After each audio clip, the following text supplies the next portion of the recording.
श्री गुरुचरित्र अध्याय 34. श्री गणेश नमः, श्री सरस्वती नमः, श्री माता पिताय नमः. श्री गुरुमंती दंपतीसी ऐका तो पराशर ऋषी तया काश्मीर रायाचे रुद्राक्ष महिमा निरोपी राजा म्हणे ऋषीश्वरासी स्वामी निरोपिले आमांसी पुण्य घडले आत्मदासी रुद्राक्ष धारणा करून या ज्ञानवंत ते आता जाण रुद्राक्ष करिता ती धारणा पुढे यांचे लक्षण कवने परिवर्ततील ऋषी म्हणे रायासी पुत्रचे होणार पुससी ऐकता दुःख पावसी कवने परी सांगावे राजा विनवितये वेळी स्वामी निरोपावे सकळी उपाव करून तात्काळी दुःखा वेगळा तुची करीसी ऐसे म्हणता ऋषीश्वर सांगता झाला विस्तार ऐक राया तुझ्या कुमारा वर्षे 12 आयुष्य असे तया 12 वर्षात राहिले असती दिवस 7 8व्या दिवशी येईल मृत्यू तुझ्या पुत्रसी परेसा ऐकून ऋषीचे वचन राजा मूर्छित झाला तत्क्षण करिता झाला रोदन अनेक परी दुःखित नाना परी गहिवरत मुनिवरांचे चरण धरित विनवित असे स्त्रिय सहित काय करावे म्हणून कृपा निधी पराशर सांगत झाला विस्तार शरणरी गे जगद्गुरु उमाकांत शिवासी जिंकावया काळासी उपायसे परेसी सांगेन तुम्हा विस्तरेसी एक चित्ते अवधारा स्वर्ग मृत्यू पाताळासी देव एक योमकेशी निकलंक परेसी चिदानंद स्वरूप देखा ऐसा देव मूर्तिमंत रजो रूपे ब्रह्मसूजित सृष्टी करणे समर्थ वेदचारी निर्मिले तया चतुर्वेदासी दिदले तया विरंचीसी आत्मतत्व संग्रहासी ठेविले होते उपनिषद भक्तवत्सल सर्वेश्वर तिने दिदले वेदसार रुद्राध्याय विस्तार दिदला तया ब्रह्मयासी रुद्राध्याय महिमा सांगत असे अगम्य याचे नाश नाही प्राण अव्यव्याचे परेसा परतत्व शिवात्मक रुद्राध्याय असे अधिक ब्रह्मयाने चतुर्मुख विश्व सुजले वेदमते तया चतुर्मुखी देखा वेद सारी सांगेनिका वदनी दक्षिणा एका यजुर्वेदा निरोपेला तया यजुर्वेदात उपनिषद सारख्यात रुद्राध्याय विस्तारत सांगे ब्रह्मा मुनिवरा समस्त देव ऋषींची मरीची त्रिपरेसी आणि समस्त देवांची सांगे ब्रह्मातये वेळी तेची ऋषी पुढे देखा शिकविती आपुल्या शिष्य दिका त्यांचे शिष्य पुढे ऐका आपुले शिष्यांचे शिकविले याहुनी नाही अनेक मंत्र त्वरित तप साधत चतुर्विध पुरुषार्थ लादे त्वरित परेचा नाना परिचय पातक केला असेल महादोष रुद्र जापे होयनिक तोची पावे परमपद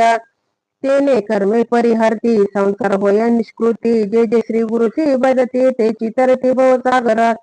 यमाची आज्ञा घेऊनी आली पातके मेदेनी रुद्र जाप्या ते देखोनी पळून गेली परेसा जाऊन या यमाप्रती महापातके विनविती गेलो होतो आम्ही शेती भयचकित होऊन आलो शितीवरी राहावयासी शक्ती नाही आमांसी पाहता रुद्र जाप्यासी पोळतो आम्ही स्वामी या ग्रामोग्रामी नदी तिरी वसती द्विज महानगरी देवालयी पुण्यक्षेत्री रुद्र जाप्या करिता ती एखादे समयी भक्तीसी म्हणतो रुद्र ध्यायासी तोही पुण्यवंत कैसी होतो स्वामी यमराया इतके बोलती पातके ऐकून यम माता चुके कोपणी निघाला तवके ब्रह्मलोकात वेळी जाऊन या ब्रह्मयापाशी विनवी यम परेसी जय जय कमळावासी जगसृष्ट चतुर्मुखा आम्ही तुझे शरणांगत आज्ञेवरी कार्य करीत पापी नरांते आणित नरकारनव पुरासी तुम्ही ओनी मनुष्यासी स्वामी तो दिदले भरवसी रुद्राध्याय निदानेसी केवी कारणे दिदले ती येणे परी यम देखा विनवित झाला चतुर्मुखा प्रत्युत्तर देत असे ऐका ब्रह्मदेवा यमासी अभिभक्तीने दुर्मदेशी रुद्र जाप्य करीती तयांसी अज्ञान लोक तामसे उभे निजून पडती नरा त्या ते अधिक पापे घडती त्यांची तुम्ही दंडा चोरीती जे का विभागे पडती ते तो सर्वदा वर जावे बाधो नका तुम्ही ऐका सांगावे ऐसे पातका रुद्र जाप्य पुण्य अधिका जे जन मनती भक्तीसी पूर्वजन्मी पाप करती अल्पायुषी होऊन उपजती तया पापा होय निष्कृती रुद्र जापे करून या तेजो वर्चस्व बलधृती आयुरारोग्य ज्ञान संपत्ती रुद्र जपता वर्धती ऐक यमा एक चित्ते रुद्र जप्य मंत्रेसी स्नान करीती ईश्वरासी तेची उदक भक्तीसे जे जन करते स्नान पान त्या ते मृत्यू भय नाही आणि एक नवल पाही रुद्र जपे पुण्य देही चिरंजीवी फळ असे रुद्र जपोनी उदकाची स्नान केली नरांची मृत्यू भीत असे तयांची तेही तर तिला भवार नवी शतरुद्राभिषेकाची पूजा करती महेशाची ते जन होती शतायुषी पाप निर्मुक्त परेसा ऐसे जाणून मानसी सांगावे आपले दूतांची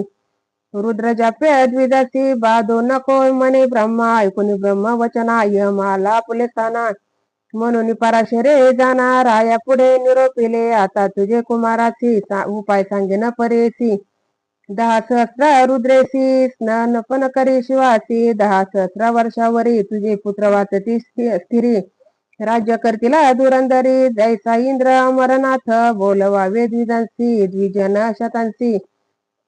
ज्ञानी अनुष्ठाना पाचारावे परेसा ऐशा विप्राण करवी देखा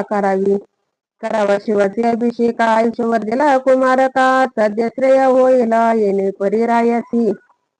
सांगे पराशरा ऋषी राये महाआनंदेसी आयुष्यवर्धना आरंभ केला ते वेळी शतशंक्यांचा कलशाची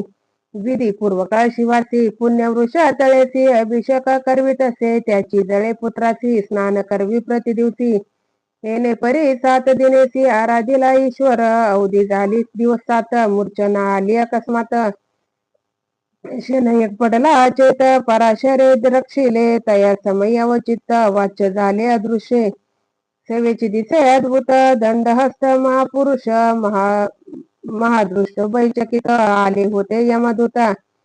सकळ द्विज रुद्र पडत मंत्राक्षता देताती मंत्राक्षता ते अवचरी घाली ते तया कुमारावरी दूत पाहती उभे दुरी जवळ येऊ नये शक्ती येणे परी द्विजवरे रक्षिले तया राजकुमारा आशीर्वचन देती थोर वेदश्रुती करून या युतक्यावरी राजकुमार सावध झाला मन स्थिर राजा येथे आनंद थोर समारंभ करीत असे तया समयी ब्रह्मसुत नारद मुनी आला त्वरित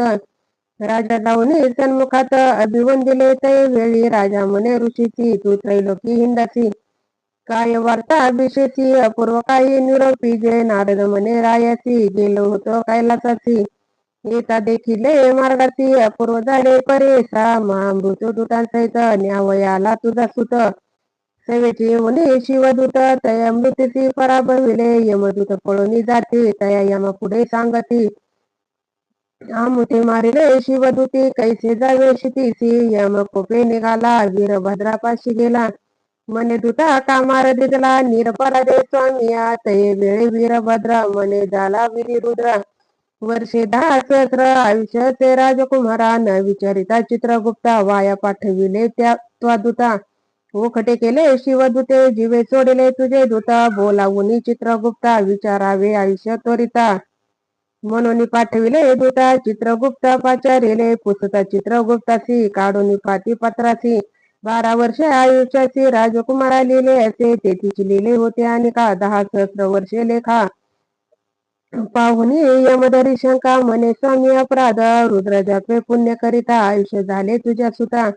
मृत्यू ते जिंकले सत्य पराशर गुरु करिता ऐसा रुद्र ध्येय महिमा पूजा करावी गुरु ब्रह्मा बिने न लगे काळ यमा श्री गुरु म्हणते दंपतीसी इति श्री गुरुचरित्रामृते परम कथा कल्पतर श्री नृसिंह सरस्वती पाख्याने सिद्धनामधारक रुद्राध्याय महिमा वर्णनाम चतुर्दश श्री गुरु दत्तात्रयन परमस्तु श्री गुरुदेव दत्ता अवधूत चिंतन श्री गुरुदेव दत्ता अवधूत चिंतन श्री गुरुदेव दत्त अवधूत चिंतन श्री गुरुदेव दत्त श्री स्वामी समर्थ महाराज की जय।